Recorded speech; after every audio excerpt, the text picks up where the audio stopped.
pure propaganda. I mean, it is very subliminal. I mean, how many of the folks? What was that? Good propaganda, catchy, fun. Good, exactly. Great songs, great visuals. However, you know, this isn't like a theory. I mean, it was based on this book. Obviously, it was tested out at the White House, and part of that is because Lin-Manuel Miranda's father is an extremely powerful political consultant based in New York City, who has represented, you know, bondholders, who represented, for our audience who's following this, the Independent Democratic Conference in New York, which was holding up all legislation.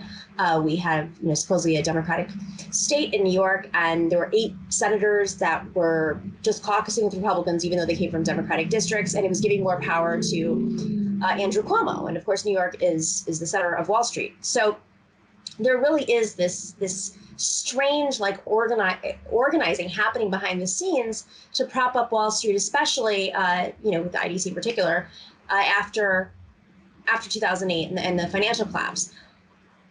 Why, like, but what is Hamilton? Like, how is Hamilton supposed to be the guy who's going to convince us that Wall Street is better rather than some other figure, rather than Obama, for instance, who I do think convinced a lot of Democrats that Wall Street is essentially needs to be bailed out. Not our kind of Democrats, but I think a lot of elder Democrats who may have seen themselves as FDR Democrats at one point were wooed by and swayed by Obama. But Hamilton, I mean, aren't all the founding fathers bad? Like, let's just play like dummy here, you know? None of them have great reputations. Well, look, I mean, most people don't understand it in general.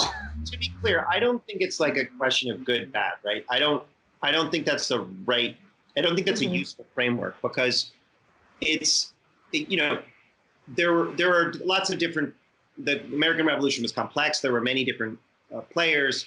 I mean, even the founding fathers is a very, you know, particular rhetorical choice. What I think distinguishes, you know, I mean, we can talk about Thomas Jefferson, and one thing that I think is like pretty evident is that Thomas Jefferson, you know, slave owner, like had like, raped slaves, like, yep. You know, there's definitely like not a you know, not a good guy, right? Yeah. But people certainly do not put him in the same class as Robert E. Lee, right? Or Jefferson Davis. So clearly everyone like acknowledges there's something different about George Washington and Thomas Jefferson than the Confederates. Right. Because they wanted different things. Now, so it's like good and bad doesn't, I think, because I think I would just say, well, Robert E. Lee, if you're going to make a moral judgment, I would say Robert E. Lee and Jefferson Davis, bad, right? Definitely bad. And then Thomas Jefferson is on a different level, right? And I think what you have to do is you have to look at some of the arguments that they were having, right? And the arguments that Jefferson and Hamilton and Thomas Paine and a variety of others were having was over the nature of aristocracy, right? And I think one thing that often gets lost today, because the idea of aristocracy seems ridiculous. It's like men in wigs, right? And it's just like, what does that even mean? But aristocracy was pretty fundamental to how Americans saw what they were breaking from.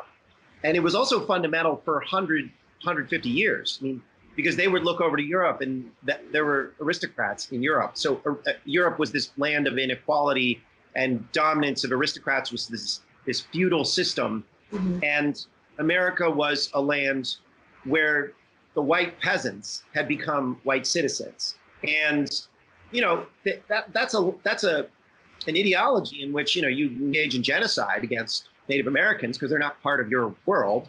Mm-hmm. And you engage in slavery, and there were lots of contested views of slavery going from, you know, in that whole period. But fundamentally, the idea of breaking from aristocracy was a driving part of the revolution. And what became, and Thomas Jefferson authored, you know, sort of modern democracy in that sense of breaking from aristocratic hereditary means of transferring political power. it doesn't make what he did and his views on slavery good.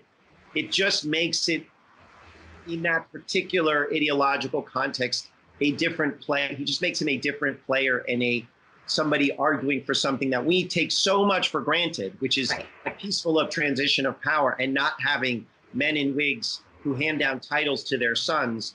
That all seems fantastical, but that's the way the world worked, right? Like that. But Hamilton Hamilton recognized that through Wall Street, essentially. I mean, that's what's so shocking to me, is like, how can you go from this post-revolutionary period into having an ideology that is essentially making a president for life, which isn't much different than a king? I mean, Hamilton looked at the British Empire and he said, we don't want to break from that. We want to mimic that. So his view was, let's, because you remember, there hadn't been a democracy, right? When America, or a republic, when America rebelled, like, what do you do, right? I mean, every country has a monarch, it has aristocrats, it has a peasantry. How do you set up something different, right? Nobody knows. So they were trying to figure it out. And so it's natural that you would have some people that would be like, well, maybe we should get a king. Maybe we should have aristocrats. Maybe we shouldn't trust the people, right? That's a crazy notion. And Hamilton was one of them. He thought of democracy as a disease, right? He's called it a disease. He didn't trust the public. He didn't believe in democracy. And and he was open about it. I mean, the 1790s were a period when, the idea of democracy, peaceful transmissions of power through elections, was a contested notion. So in 1800, when you had the first peaceful transition of power from one party to another, that was considered the revolution of 1800. It was when, in many ways, that American Revolution the Constitution became real. Now, it did so happen that I think Virginia and North Carolina started mobilizing their militias because I think the Federalists had started to put together a plan to just overturn the election through, by just fucking with the electors. So it's not like it was a near civil war, right? I mean, we kind of airbrush a lot of these. These are not things that are commonly like taught or understood. Stuff I didn't know until I started looking into it. But so it's not weird. It's not weird in the 1790s that you would have fights over whether democracy was a good thing. But Hamilton lost so overwhelmingly. The Federalists lost so overwhelmingly. The party never existed again. That we just can't even really imagine that we would contest whether democracy and elections are a good thing. It's just unimaginable. A lot of the things that we're dealing with then, aristocracy, hereditary kings, the vestiges of feudalism, bringing that stuff back is unimaginable in many ways. Now, we have new ways of talking about it. Like, a lot of our aristocratic notions are embedded in our corporations. They're embedded in our banks. They're embedded in Wall Street. But we have this weird dynamic in America, and I think all over the world, where we set up systems like meritocracy to show that we deserve it or whatever. But it's similar. It's like similar dynamics.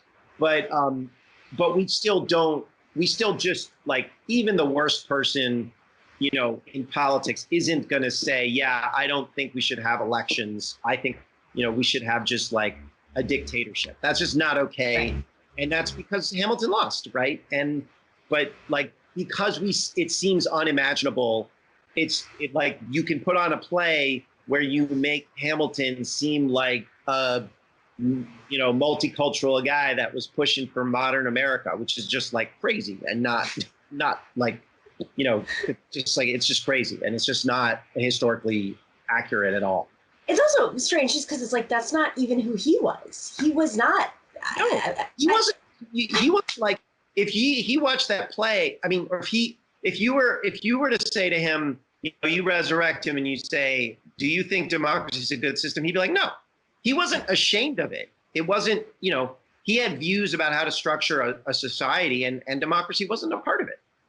But I mean, even as multicultural, yes, he was born in the Caribbean, but he was not a legitimate child of your aristocracy. So why would he be? It's, even from that perspective, as based on an actual history, it's fascinating to see how he came to believe come forward with these beliefs when it didn't actually necessarily benefit him or people like him. Well, it was an extraordinary. I mean, I think one thing to be clear about is that Alexander Hamilton was a genius and an extraordinary man. So I believe that he was born. I think his father might have been an aristocrat, but he was. Yeah, exactly. Yeah. And part of it is also like one of the strangest parts, like, is they sort of portray him as an immigrant because he came from the Caribbean, but that's like that's nuts. Like, it was all part of the British Empire. Like, he wasn't an immigrant, and right. The Federalists passed the Alien and Sedition Acts, right? Like, which is super, super nativist. Like, the idea that he's, that he's like pro-immigration is just like, I mean, it's just, I mean, it wasn't necessarily consistent over time, but it's just weird. A lot of the arguments, and they're clearly designed not to tell, the story about who Hamilton was, but to tell a story about why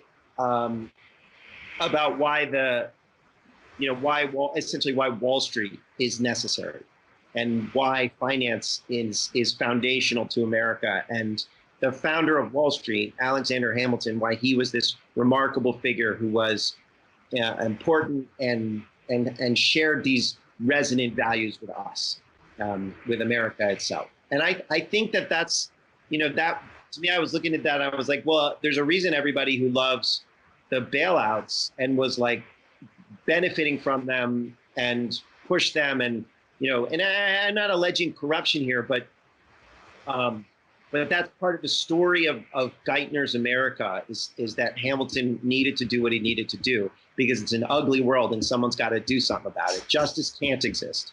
The other thing I just want to point out about Lin-Manuel Miranda, I think his dad, you talked about how I think he represented, and I could be wrong about this, but I think I saw that he represented bondholders who held Puerto Rican bonds. Puerto Rican bonds, yeah. Yep. And I remember I was working in 2016, I was working in the Senate, and I was working on a bill called the PROMESA. And the guys working for it was opposed to it because it would hand over the island's control of the island hedge funds, loan the bonds. And it passed. There were reasons to go for it or against it. We were against it. But one thing that was interesting is that Lin-Manuel Miranda came out and said, we need to pass PROMESA.